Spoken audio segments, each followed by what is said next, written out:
Assalamualaikum warahmatullahi wabarakatuh. Saya Hoyrunisa, NPM 174-183, mahasiswa Pendidikan Bahasa dan Sastra Indonesia, Fakultas Pendidikan Bahasa dan Seni, Universitas PGRI Semarang.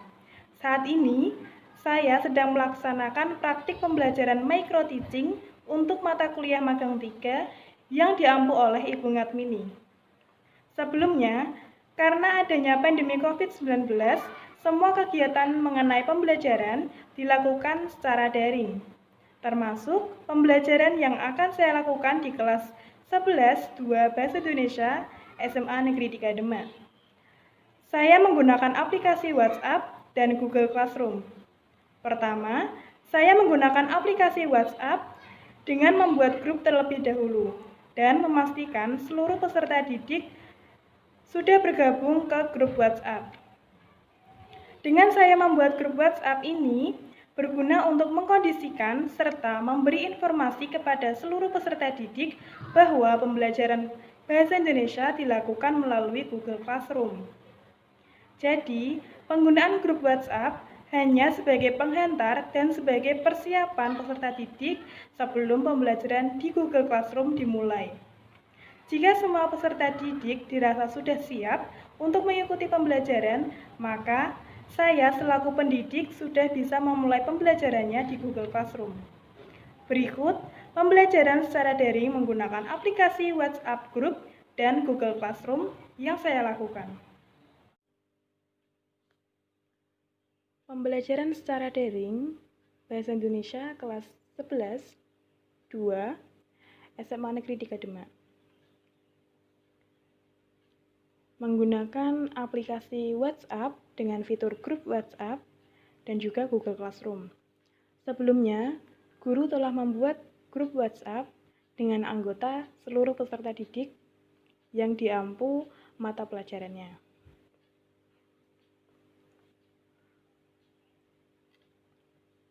Pada kegiatan pendahuluan, guru meminta peserta didik masuk ke Google Classroom melalui grup WhatsApp.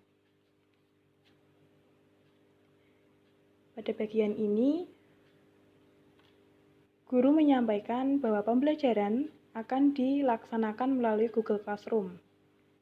Dan guru memastikan bagi yang belum bergabung di kelas, dipersilahkan untuk bergabung dengan memberikan kode kelas Bahasa Indonesia kelas 11, 2, dengan kode kelas sebagai berikut.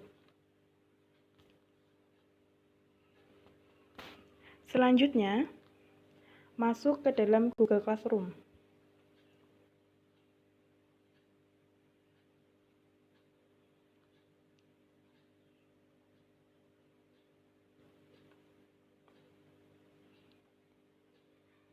Guru membuka pelajaran kelas daring melalui Google Classroom dengan salam, menyapa siswa, dan meminta siswa melakukan presensi kehadiran dengan mengetik nama siswa dan nomor absen di kolom komentar.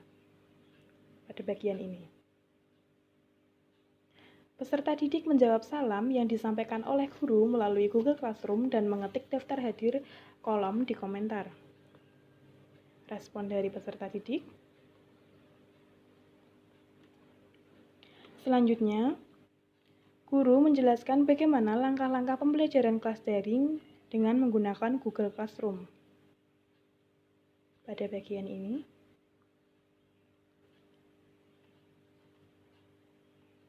tak lupa guru menyampaikan persepsi dan juga motivasi sebelum masuk ke pembelajaran.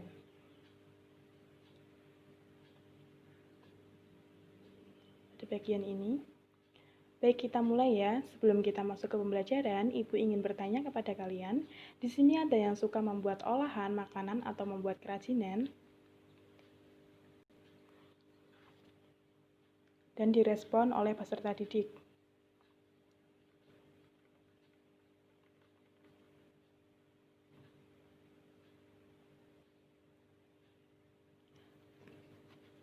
Selanjutnya, peserta didik menerima informasi tentang tujuan pembelajaran yang hendak dicapai melalui kolom komentar Google Classroom.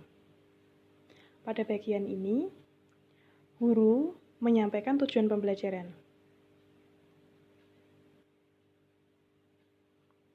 Masuk ke dalam kegiatan inti. Guru menyajikan materi, mengidentifikasi informasi, dan meringkas informasi teks prosedur melalui tayangan PowerPoint yang diunggah ke YouTube. Peserta didik dapat menyimak dan melihat materi yang berjudul Kelas 11 Informasi dalam Teks Prosedur pada kolom lampiran. Tinggal diklik.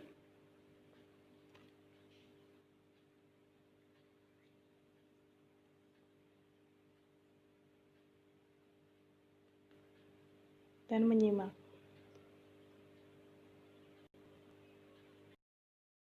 Assalamualaikum warahmatullahi wabarakatuh.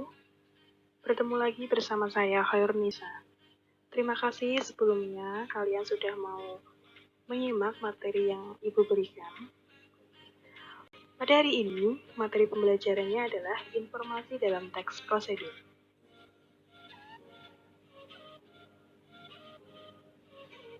Informasi dalam teks prosedur meliputi KD 3.1 mengorganisasikan informasi berupa pernyataan-pernyataan umum dan tahapan-tahapan dalam teks prosedur. KD 4.1 meringkas pernyataan umum dan tahapan dalam teks prosedur, baik secara lisan maupun tulisan.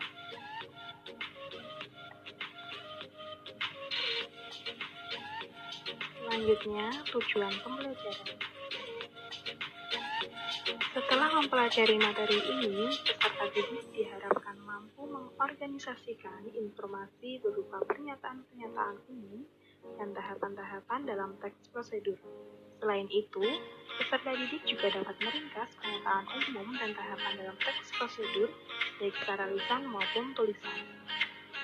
Sebelum kita membahas teks prosedur, kita bahas terlebih dahulu mengenai apa itu prosedur. Menurut KBBI edisi kelima, prosedur merupakan tahap kegiatan untuk menyelesaikan suatu aktivitas.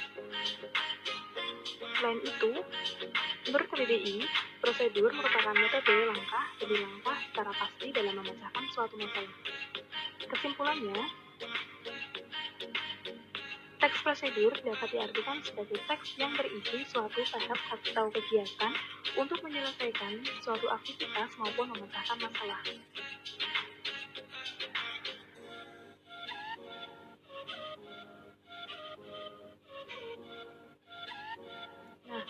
Selanjutnya, apa itu pengertian dari pernyataan umum dan tahapan-tahapan dalam teks prosedur? Pernyataan umum atau bisa disebut sebagai pembuka dalam sebuah tulisan ialah tulisan yang berisi mengenai tujuan atau hasil akhir yang nantinya akan dicapai setelah mengikuti langkah-langkah yang ada pada teks tersebut. Sedangkan tahapan-tahapan ialah prosedur yang harus atau wajib diikuti agar mencapai tujuan yang diinginkan.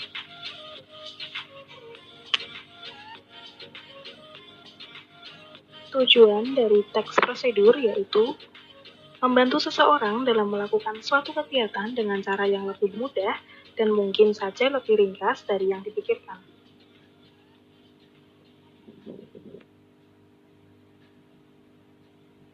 Selain tujuan, teks prosedur juga memiliki fungsi, yaitu menjelaskan langkah-langkah apa saja yang harus dilakukan dalam melakukan suatu kegiatan atau pekerjaan sehingga kegiatan atau pekerjaan itu dapat terlaksana dengan baik.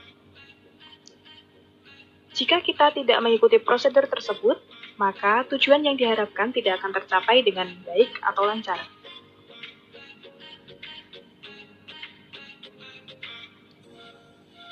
Ciri-ciri teks prosedur. Yang pertama, menggunakan pola kalimat perintah atau imperatif. Yang kedua, menggunakan kata kerja aktif atau verba. Yang ketiga, menggunakan kata penghubung atau konjungsi untuk mengurutkan kegiatan. Yang keempat, menggunakan kata keterangan untuk menyatakan rinci waktu, tempat, dan cara yang akurat. Macam-macam teks prosedur. Yang pertama, teks prosedur yang menjelaskan bagaimana suatu bekerja atau instruksi secara manual.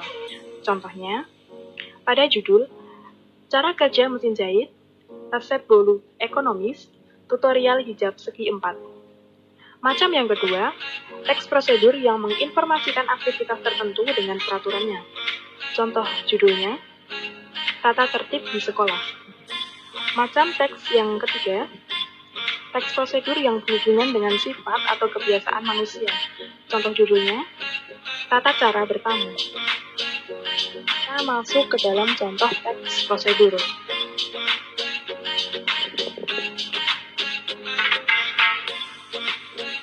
Pada bagian ini merupakan bagian dari pernyataan umum. Saya kasih tanda. Pada bagian awal ini sampai bagian akhir, ini merupakan bagian dari pernyataan umum. Pernyataan umum atau bisa disebut sebagai pembuka dalam sebuah tulisan ialah tulisan yang berisi mengenai tujuan atau hasil akhir yang nantinya akan dicapai setelah mengikuti langkah-langkah yang ada pada teks tersebut. Nah, pernyataan umum ini biasanya berisi mengenai pengertian atau penjelasan secara umum tentang hal apa yang akan dilakukan. Pernyataan umum pada teks ini merupakan pernyataan dari judul teks prosedur ini. Kita bisa lihat judulnya yaitu tutorial membuat telur gulung ala jajanan SD dijamin anti gagal. Jadi, pernyataan umum ini berkaitan dengan judul.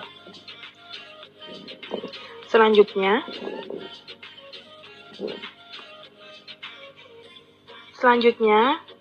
pada bagian tahapan-tahapan.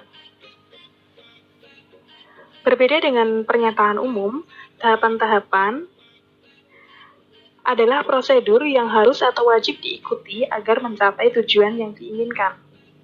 Bagian ini berisi bahan-bahan atau alat dan juga cara membuat atau bisa juga langkah-langkah.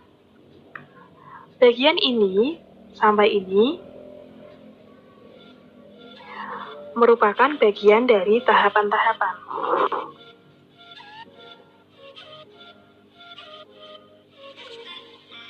Wujud tulisan teks prosedur. Yang pertama, resep makanan. Berhubungan tutorial membuat olahan masakan. Tentu kita sudah tidak asing lagi mendengar atau melihat tulisan teks prosedur yang berisikan mengenai resep makanan. Contohnya, tutorial membuat nasi goreng, tutorial membuat telur gulung atau cara pembuatan telur gulung, dan masih banyak lagi. Biasanya kita sering menjumpai wujud tulisan teks prosedur berupa resep makanan itu di internet atau sosial media. Yang kedua ada peraturan. Peraturan berisi hal-hal atau perintah apa saja yang harus dilakukan dalam melakukan sesuatu. Yang ketiga, cara kerja. Cara kerja berisikan cara untuk melakukan sesuatu.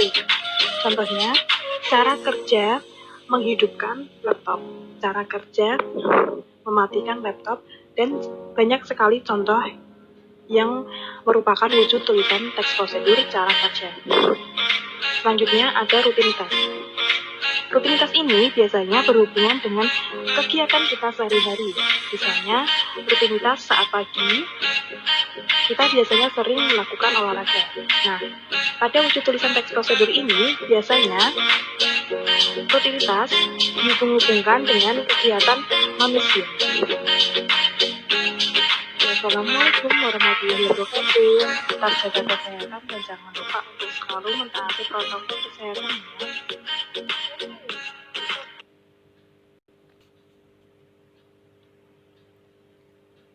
Nah, itu merupakan penyajian materi yang diberikan oleh guru. Selanjutnya, guru memberikan kesempatan peserta didik untuk bertanya jawab terkait materi pembelajaran teks prosedur yang sudah disampaikan.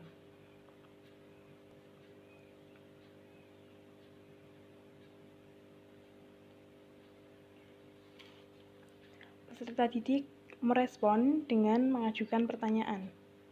Dari Vina Astriningsih, perbedaan pernyataan umum dengan tahapan-tahapan apa, Bu?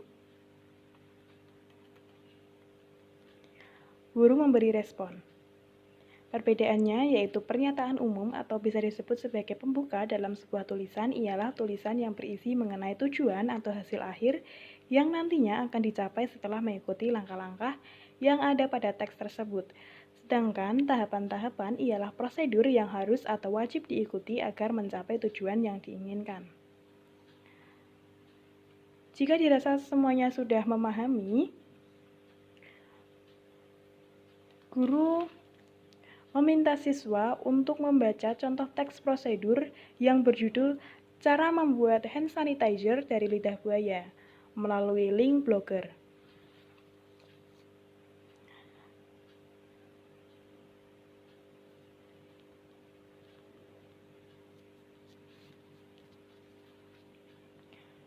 Nah, jika link tadi diklik, maka akan muncul teks prosedur dengan judul Cara Membuat Hand Sanitizer dari Lidah Buaya. Peserta didik diminta untuk meringkas pernyataan umum dan tahapan-tahapan dalam teks prosedur ini.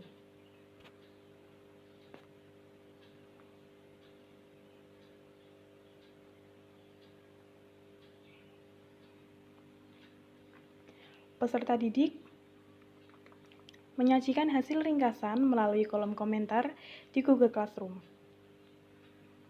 Seperti ini. Ini respon dari peserta didik yang menyebutkan pernyataan umum. Selanjutnya ada respon lagi menyajikan hasil ringkasannya.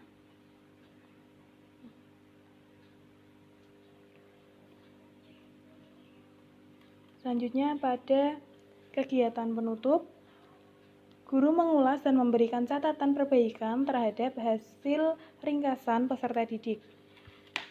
Pada bagian ini, benar sekali jawaban dari Mbak Helni dan Mbak Riza. Maaf, ini typo. Sudah paham semua ya? Baik, sedikit Ibu ulas ya terkait hasil ringkasan kalian. Sudah benar, namun pada bagian tahapan-tahapan seharusnya bukan cuma bahan-bahan saja ya, melainkan sampai ke langkah-langkah atau cara pembuatan. Tapi untuk selebihnya semua sudah memahami pembelajaran teks prosedur kali ini.